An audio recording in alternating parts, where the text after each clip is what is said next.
Olá, nós estamos no laccursos.com.br, eu sou Rodrigo Belmonte e a aula de hoje é sobre a Lei 8.112, Regime Jurídico Único dos Servidores Públicos da União, Estatuto dos Servidores Públicos da União, enfim, uma das leis mais importantes para concursos públicos federais, seja para administração direta ou indireta.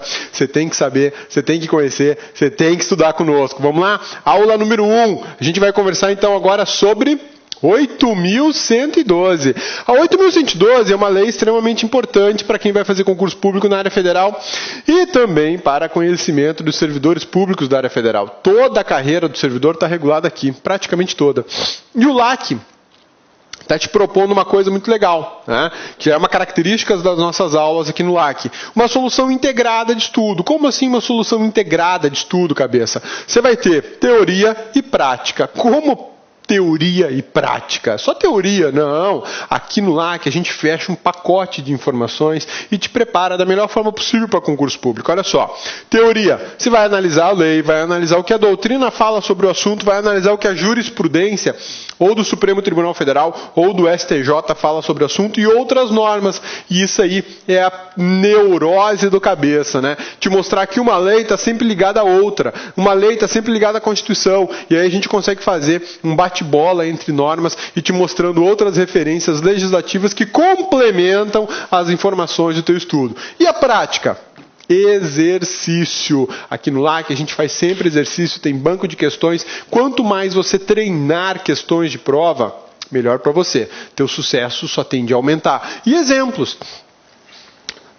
É muito interessante você trabalhar com conceitos, mas muitas vezes o conceito é algo que está longe de você, não é algo muito concreto, muito palpável. Então aqui no LAC a gente trabalha muito com a ideia de exemplo, coisa cotidiana, do dia a dia, para te dar uma referência mais firme, mais concreta sobre certo assunto. Então a 8.112 vai ser trabalhada nessa modalidade de informação, vai ser trabalhada com esse grau de detalhamento para você chegar na prova e destruir as questões da 8.112. Belezinha? Vamos lá? Passando então da nossa tela preta e agora a gente vai começar a falar da 8.112. Trata-se do Estatuto do Servidor Público Civil da União. A gente bem viu nas nossas aulas de agente administrativo, ou melhor, na nossa aula de agente público, que nós temos duas grandes categorias de servidores, ou melhor, duas grandes categorias de agentes, né? O agente público civil e o agente público militar. Na esfera federal, em relação ao agente público de caráter civil, nós temos a 8.112, que é a norma que regulamenta, que rege as carreiras dos servidores públicos da União, de administração direta e administração indireta. Essa lei aqui, ela tem aplicação na esfera federal. Eu não posso me utilizar dessa lei para tentar regulamentar a vida de servidores públicos dos estados, dos municípios ou do Distrito Federal. Ela pode servir de modelo para uma norma específica de cada um dos estados, municípios ou DF, mas ela não pode ser aplicada para servidores estaduais, municipais e distritais. Belezinha? Por quê? Porque ela é voltada para o pessoal da União. É conhecida como Regime Jurídico Único dos Servidores Públicos Civis da União. Essa norma ela pode aparecer para você com diversos nomes. Estatuto do Servidor Público da União, Regime Jurídico Único dos Servidores Públicos da União, 8.112, enfim. Ela vai aparecer de diversas formas, e o que interessa é que você conheça esses nomes, esteja preparado, tenha conhecimento sobre ela e responda a questão de forma certa, que é isso que conta, né? No final das contas é isso que conta. Ela regula de forma genérica a carreira do servidor público da União. Aplica-se para agentes públicos da administração federal direta e da administração federal indireta. Quando eu falo da administração federal indireta, nós estamos falando de autarquias, fundações públicas, né? E agências, que são as autarquias em regime especial. Por que eu dei esse destaque? Porque na administração indireta, nós temos duas figuras interessantíssimas, uma chamada empresa pública e a outra chamada de sociedade de economia mista. Essas duas figuras da administração indireta, elas não utilizam a Lei 8.112 para regular a carreira dos seus funcionários, dos seus trabalhadores, do seu pessoal. Por que isso? Por uma razão muito simples, mas muito simples mesmo. Quando a gente fala de sociedade de economia mista, quando a gente fala de sociedade de economia mista ou de empresa pública, nós estamos falando de pessoas jurídicas de direito privado, sujeitas ao regime jurídico de direito privado, belezinha? E na esfera jurídica do direito privado, nós temos a gloriosa, famosa e muito conhecida CLT, Consolidação das Leis Trabalhistas. Essas duas figuras aqui, essas duas empresas, elas não trabalham com regras estatutárias para o seu pessoal. Não tem uma lei criando cargos e regulando esses cargos sujeitas ao regime jurídico de direito público, como eu tenho na administração direta federal, como eu tenho nas autarquias federais, como nós temos nas fundações públicas federais. Aqui eu tenho duas grandes figuras, Sociedade de Economia Mista e Empresas Públicas, que são pessoas jurídicas de direito privado, elas estão sujeitas a um regime jurídico de direito privado e ao pessoal que trabalha para elas a gente aplica a CLT. A gente viu na aula de agentes públicos que os empregados públicos é que estão sujeitos às regras da CLT, que é uma consolidação de normas trabalhistas de 1943, salvo engano, ou 1942. Já o pessoal da administração direta ou indireta, autarquias e fundações, que são conhecidos como servidores públicos, que são os estatutários porque estão sujeitos a um estatuto. E esse estatuto, no nosso caso, na aula de hoje, é a 8.112. Esses estatutários, eles não recebem a aplicação da CLT.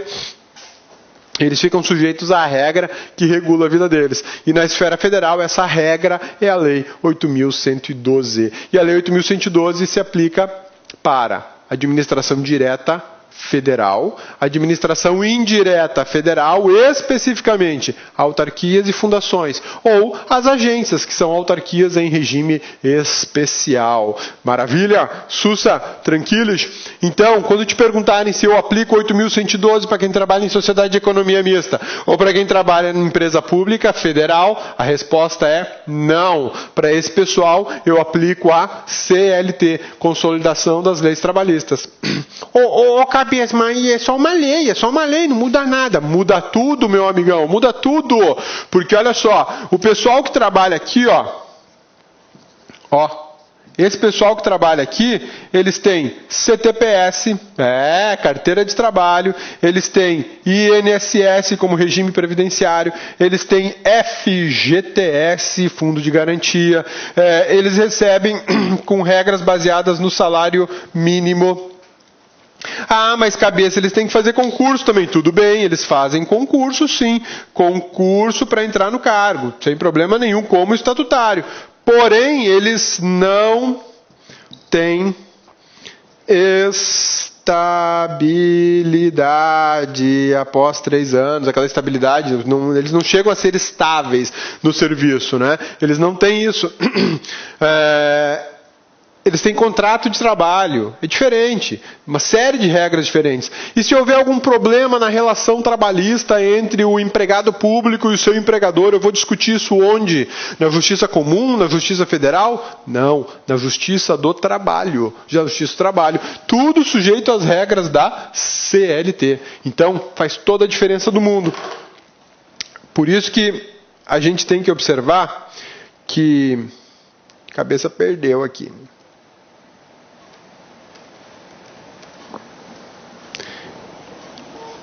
Cadê?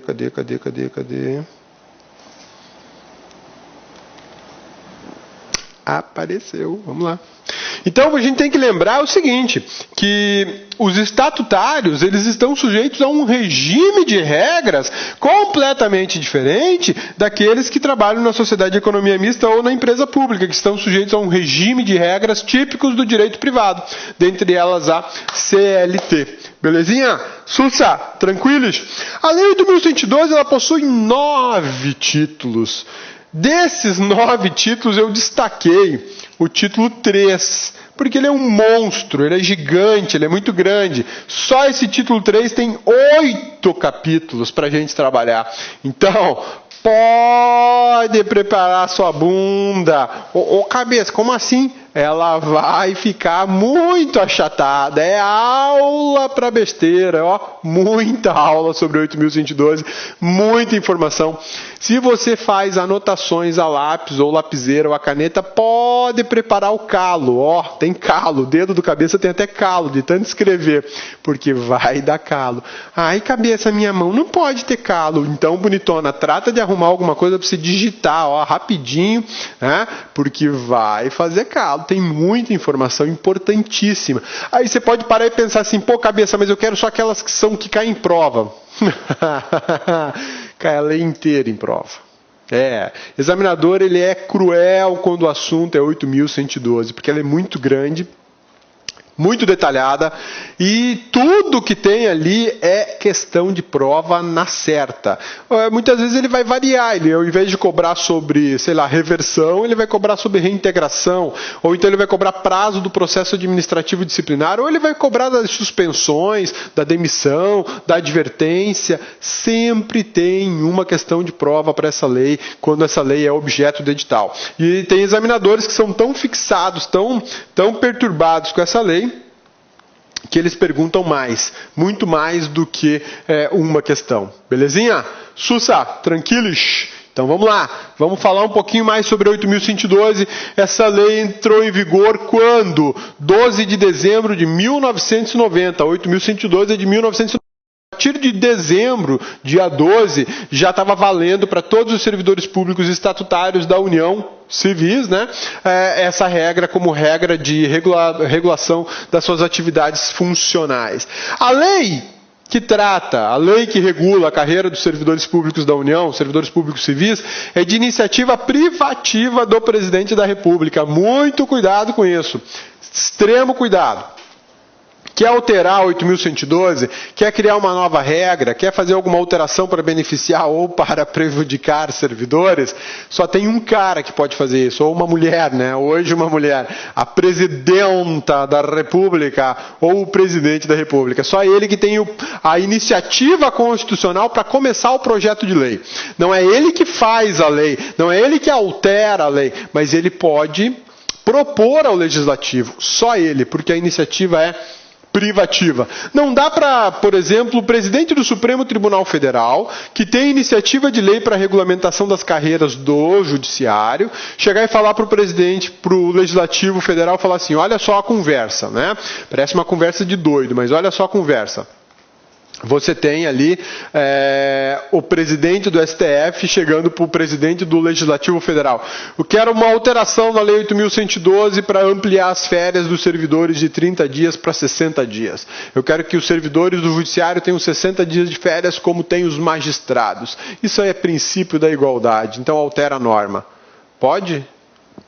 De forma alguma, de jeito algum. Por que não pode? Por uma razão simples. Muito simples. A alteração da 8.112 ou a criação de qualquer regra para servidores públicos é de iniciativa privativa do presidente da República. Então a lei só pode começar com esse cara, com o presidente da República. Quem que fala isso para nós? A Constituição Federal de 1988 ou Constituição da República de 88. Artigo 61, parágrafo 1º, inciso 2, letra A, da Constituição Federal de 88. E olha o que fala esse dispositivo. Na verdade, a letra A e a letra C, né? São de iniciativa privativa do Presidente da República as leis que disponham sobre a criação de cargos, funções ou empregos públicos na administração direta, autárquica ou aumento de sua remuneração. Letra C, as leis que disponham sobre servidores públicos da União, território, seu regime jurídico, provimento de cargos, estabilidade e aposentadoria. Então, quando nós estivermos falando de servidores públicos da União, quem é que tem iniciativa de lei, quem é a prerrogativa de começar a discutir uma lei é de quem? Presidente da República. Aqui eu coloquei só a letra A, mas na verdade é letra A e letra C. Cabeça já vai arrumar e o seu material está aí já perfeito, armado, prontinho para trabalho, né? Olha lá, vamos colocar aqui letrinha C também. Cadê aspas? Só uma. A outra vem aqui. Aí, agora tá lindo. Agora tá show. Bora? Vamos lá conversar mais um pouquinho sobre a Lei 8.112. O que vem agora? Vamos lá. Segundo a Lei 8.112, servidor público isso é um conceito legal. A própria lei deu o conceito do que ela entende como servidor público. A própria lei está dizendo, servidor público é isso, é aquilo. Então vamos ver o que é o servidor público. Olha lá. Toda pessoa legalmente investida em cargo público. O servidor ocupa cargo público. Servidor público não ocupa emprego público. O servidor ocupa cargo público. Então, quando a gente fala em cargo público, eu tenho que lembrar o que é o cargo público, e isso faz parte das nossas conversas sobre os servidores, segundo a 8.112. Conjunto de atribuições e responsabilidades previstas na estrutura organizacional que devem ser cometidas a um servidor. Essa ideia de cargo público está definida na lei, o cabeça não tirou da doutrina, na própria lei fala, conjunto de atribuições e responsabilidades previstas na estrutura organizacional que devem ser cometidas a um servidor. Essas atribuições que a gente está falando aqui, e essas responsabilidades, isso também é conhecido como competências do servidor público. Competências do servidor público. Na nossa aula de agente público, a gente conversou muito sobre esse assunto, né? Sobre o que são as competências, a gente falou da tríade, lembra da tríade? Ou da trilogia, né? Do Estado? Em relação aos servidores públicos, o que é a trilogia em relação aos servidores públicos? Eu tenho Estado, servidor e tenho ainda a atividade. Atividade. Tudo isso aqui diz respeito à trilogia ou à tríade do Estado. Eu não tenho Estado, eu não tenho administração pública sem o Estado, sem o servidor que executa aquelas atividades. Quando eu falo em cargo público, eu estou dizendo o seguinte: determinadas atividades previstas em certo cargo serão investidas, serão vinculadas, serão repassadas a um servidor público e ele executará as atividades em nome do Estado. Por isso que a gente fala de uma teoria que é a teoria da imputação. Comumente ela aparece em prova, corriqueiramente ela aparece em prova. O que é a teoria da imputação?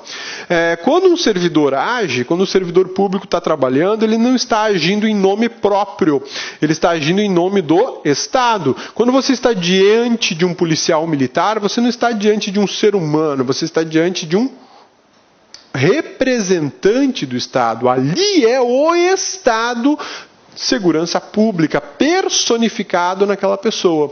Quando o policial fala pare, documentação, não é o ser humano, cabeça, que está falando, é o Estado que está te impondo uma obrigação de apresentar a documentação. E aí a gente verifica que a vontade não é daquele ser humano, é a vontade estatal. É o Estado que está dizendo, apresente o documento. Ele não está pedindo, ele está mandando, ele está impondo, né? É o poder do Estado de imposição das suas vontades. Por isso que quando a gente estuda atos administrativos, a gente vai estudar o poder de império do Estado, né? É a possibilidade dele impor. Olha só que bacana. O policial chega para você, não é mais o Zé das Couves, é o Estado na sua frente. Ele fala assim: apresente a sua documentação, a sua identificação civil, e você diz, não vou apresentar. Ele fala, vai, eu estou mandando você apresentar, eu não estou pedindo, estou impondo a você, com o poder de império do Estado, segurança pública, personificada aqui, que você me apresente o documento. Não vou apresentar documento algum. Ah, não vai? Então agora eu vou me utilizar de outro poder que eu tenho, que é o poder coercitivo, e eu vou arrancar o documento de você na base da força. Aí ele te dá um mata-leão e toma o seu documento para saber se você é você mesmo, se você é o bandido que eles estão procurando, e enfim, aí vai, né? Aí você já sabe como termina essa conversa, né? O mata-leão da polícia deve doer pra caramba, né? Isso é atribuição e responsabilidade de um cargo. Qual é o cargo? Cargo de policial militar, que aí nesse caso é um servidor público militar, mas que tem atribuições e responsabilidades. Por que ele pode fazer isso? Porque o Estado lhe autorizou. Nesse momento ele está dominando ali a pessoa, até muitas vezes machucando por conta do emprego de força física, porque ele quer, porque ele acha bacana? Não, porque o Estado lhe autorizou a fazer isso, e a vontade estatal é de saber a identificação dessa pessoa. Tá vendo por que o direito administrativo ele tem que ser estudado com exemplos, né? Porque isso facilita a assimilação das informações e você acaba revisando aquilo que já estudou, né? Vai dar uma olhadinha lá nas nossas aulas de ato administrativo e você vai ver as características do poder de polícia, né? Uma delas é a imposição, a outra delas é a coerção, né? Na verdade, são atributos do ato administrativo, poder de império, coerção, autoexecutoriedade. Isso tudo é muito bacana e você vai, quando estiver trabalhando, saber que pode fazer isso como servidor público. Lógico, observadas as devidas proporções e as peculiaridades do seu cargo, né? Porque o seu cargo vai te dar atribuições e responsabilidades que são diferentes do cargo do policial militar, que é diferente do médico, do dentista. Todas essas atribuições e responsabilidades ficarão vinculadas a qualquer pessoa que legalmente seja investida em cargo público. E como é que eu sou legalmente investido em cargo público? Como que isso acontece? Por mágica? Não. Com muito esforço, dedicação, estudo, mais concurso, mais aprovação. É assim que você consegue. Não tem outra solução. Não tem mágica. Não tem formulazinha, né? Ou você senta e estuda de forma organizada, preparada, dessa maneira integrada que você pega a teoria e coloca em prática, se preparando para o dia do concurso, para o dia da prova, e aí você chega na prova, pô, isso aqui eu já ouvi, isso aqui eu já vi, isso aqui eu conheço, isso aqui eu fiz um exercício igualzinho lá em casa 3 dias atrás. É assim, e aí você consegue a sua aprovação. Aí é sucesso, né? Sucesso total. O sucesso mesmo, sabe quando é que ele vem? Quando você vai ao banco, internet, ou smartphone, ou tablet, ou no banco mesmo, clica no botãozinho saldo. Ah, tá lá, ó. Pingou na sua conta, aquele dinheirinho gostoso. Por quê? Porque agora todo mês você vai receber uma grana bacana, porque você se dedicou, foi firme, estudou, fez a prova e teve aprovação. Bacana, né? Sei que é sacrificante, mas vale a pena, vale a pena, vale a pena. Vamos lá? São acessíveis a todos os brasileiros, os cargos públicos, né? São criados por lei, com denominação própria e vencimento pago pelos cofres públicos para provimento em caráter efetivo ou em comissão. Então, olha só. Coisas importantes sobre cargo público, a gente vai falar um pouquinho aqui na aula do 8.112. Primeiro, os cargos públicos são acessíveis aos brasileiros. Por que brasileiros? No plural. Lembra da aula de nacionalidade lá no direito constitucional, quando eu expliquei por que a Constituição fala são brasileiros no plural? Lá no artigo 5º da Constituição também eu tenho essa informação, brasileiros. Por que no plural? Porque nós temos 2 tipos de brasileiro. O brasileiro nato e o brasileiro naturalizado, né? Brasileiro nato e o naturalizado. São 2 tipos de brasileiros. E os cargos públicos estão à disposição dos 2 tipos de brasileiros. Ressalvadas as exceções de determinados cargos públicos que são exclusivos de brasileiros natos. Dá um exemplo aí, amigão. Cabeça, não lembro. Como que nunca lembra, rapaz? Olha lá. Oficiais das Forças Armadas, servidores públicos militares, cargo exclusivo de brasileiro nato. Tá? Não dá para esquecer isso não, tá lá no artigo 12 da Constituição, dá uma leiturinha lá, rapidinho, ou então assiste a nossa aula sobre nacionalidade e atualiza, revisa e reaviva essa informação, né? Ô cabeça, tá beleza, mas e o estrangeiro? Estrangeiros também, o cargo público brasileiro também é acessível aos estrangeiros, mas aí depende.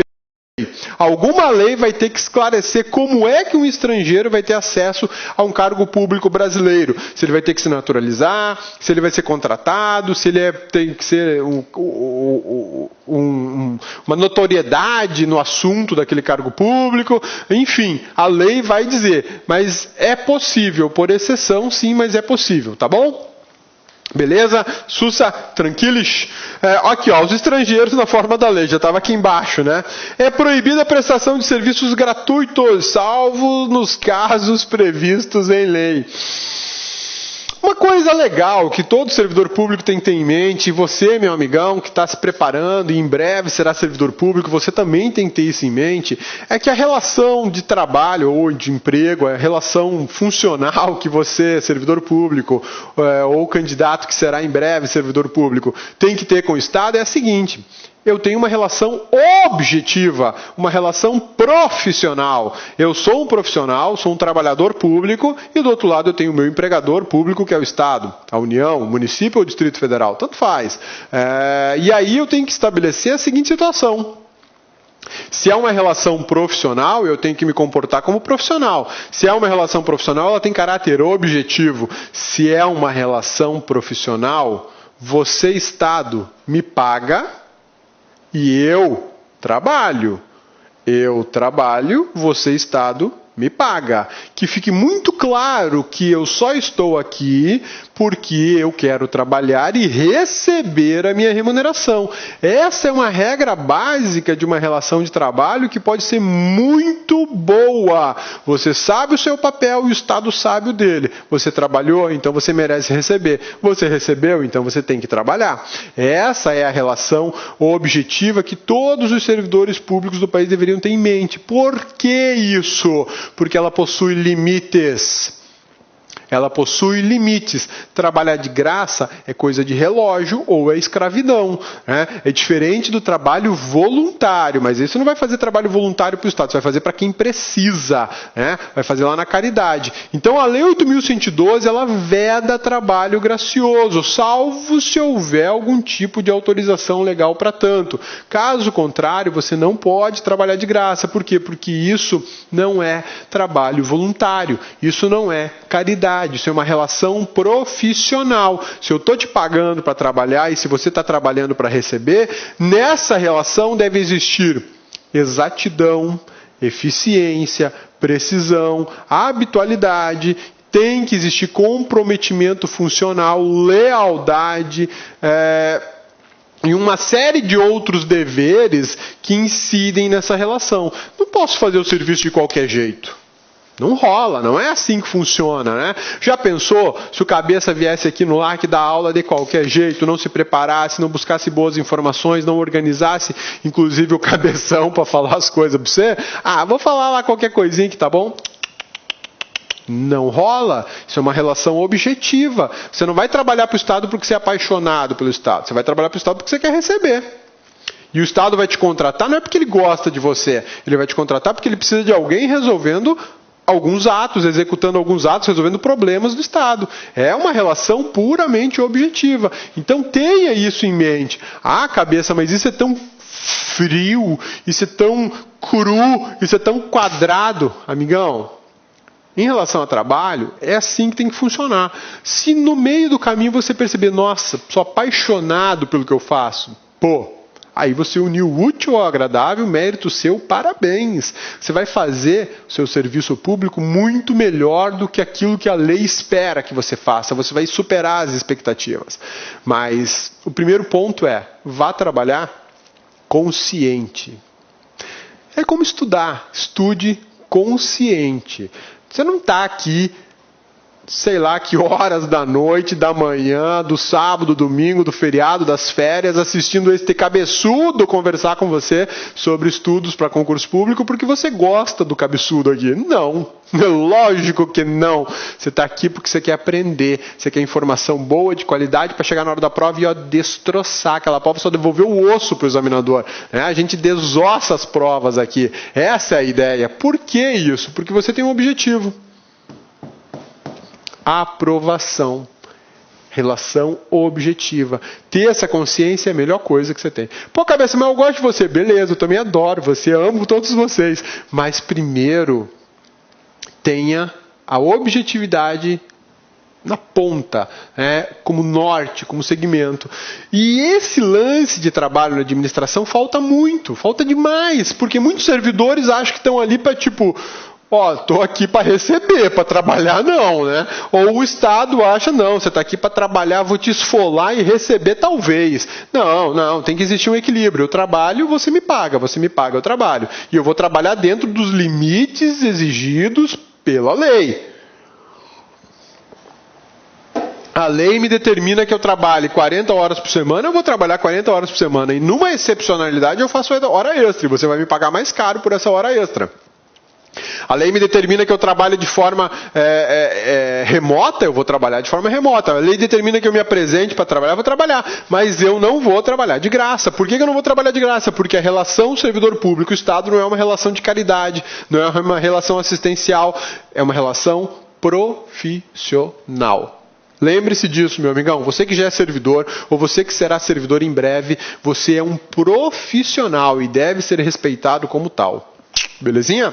Então vamos em frente, olha lá, vamos falar do acesso ao cargo público, né? Eu preciso do concurso público, é o princípio da seleção, né? O princípio do concurso público é o que garante a possibilidade, a oportunidade de qualquer pessoa, em qualquer lugar do país, passar e ter um emprego público, né? Uma vez eu ouvi uma reportagem de um subprocurador-geral da República, que já está aposentado esse senhor, né? Um cara brilhante dentro do direito, ele é muito bom, né? E ele falou assim para a repórter, olha, na minha época, né? Porque ele já tinha mais de 70 anos quando ele deu essa entrevista, ele falou assim, na minha juventude, na minha época, concurso público era uma coisa muito complicada. Desculpe, trabalho para o Estado era uma coisa muito complicada. E a repórter, mas por que é complicada, doutor? Por uma razão muito simples. Só trabalhava no Estado quem era amigo do governador, quem era amigo do prefeito, quem era amigo do deputado, do senador. E as pessoas que não tinham essas relações de amizade não conseguiam trabalhar para a administração pública. Restava a iniciativa privada, né? E aí, quando eu saí da faculdade, eu me deparei com um negócio chamado concurso público. E eu descobri que o concurso público é a porta de acesso igual para todo mundo. Vai depender do seu esforço pessoal. Vou estudar, me preparar, passo. Não me interessa se você é amigo do governador, do prefeito, de quem quer que seja. Se você é filho do presidente do Congresso Nacional, não me interessa. Você vai fazer concurso público, você vai disputar como o filho do Zé das Couve, que vende ali ele vende ali a frutinha, a verdurinha para você poder fazer um almoço em casa. Essa é a ideia do concurso público, igualdade de oportunidades. Mas não é uma igualdade frouxa, né? Vou dar o concurso para todo mundo, tá aí, distribuo o concurso, quem quer? Não, você vai ter que fazer pelo seu mérito. Seu esforço pessoal. Você vai se preparar, vai fazer uma prova que muitas vezes não mede conhecimento, eu sei disso, as provas de concurso público ainda são da idade da pedra, né? Essa forma de seleção, esse formato utilizado ainda é muito ruim, é péssimo, não mede a capacidade de trabalho da pessoa. Muitas vezes uma pessoa que tem toda a habilidade do mundo para desempenhar aquela atividade, ele não passa na prova porque ele não decorou, ele não sabe decorar. A cabeça não gosta de decorar, mas o cabeça soluciona problemas dentro do Ministério Público Federal. E não decoro nada, filho, nada. Eu boto o cabeção para funcionar, quando eu tenho dúvida eu busco a informação da lei e pronto, resolvido o abacaxi. Mas não decoro, tem pavor de decoreba. Infelizmente para concurso a gente precisa decorar. Então, qual é o acesso ao cargo público? Concurso. Princípio do concurso público. A gente vai se preparar, está se preparando, já estou preparado, faço a prova e passo. Igualdade. igualdade de oportunidade, isonomia. Né? Servidor público é espécie de agente público. A gente viu isso na aula de agente público. Né? A gente viu que agente público pode ser agente político, pode ser o agente administrativo, pode ser o honorífico, o delegado, credenciado e por aí vai. Né? O servidor público é uma subcategoria dessa classificação. Ele está dentro da categoria de agentes administrativos. E eu lembro você que a gente conversou nas nossas aulas sobre o seguinte: agente administrativo não é uma expressão adequada, né? Segundo alguns doutrinadores, porque dá a impressão que reduz as responsabilidades ou as atribuições ou as qualificações de um servidor público, que vai além de ser um agente administrativo, um agente da administração, né? Servidores públicos podem ter das mais diversas e mais complexas atividades que você puder imaginar. Tá? E aí, servidor público é uma espécie dentro dessa figura, dessa classificação agente público. Agente público é diverso de agente político, é diferente de agente... agente público é diverso de agente político, do empregado público, do contratado, do temporário. Por quê? Porque agente público é um gênero que tem as suas seguintes espécies.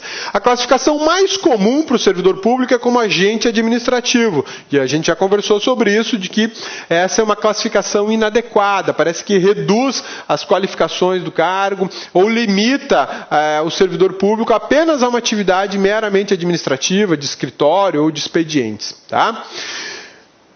Agora, para dar uma descontraída, quem é esse aqui? Servidor público, né? Como é que as pessoas veem, né?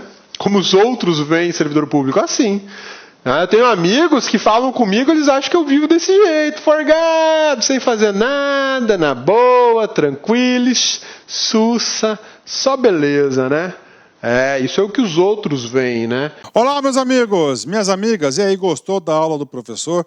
Professor top de linha. Eu, professor Luiz Antônio Carvalho, estou aqui para fazer um convite muito especial. Convido vocês a conhecer a nossa metodologia, conhecer o nosso curso super completo e atualizado, com os melhores professores do mercado aqui do Lá Concurso, o curso para o Tribunal Regional Eleitoral do Rio de Janeiro. Aqui, nós temos aqui o melhor custo-benefício. Nesse curso nosso custa apenas 10 parcelinhas aí de R$20. Você vai ter direito aí a assistir o restante dessa videoaula e muito mais. Esse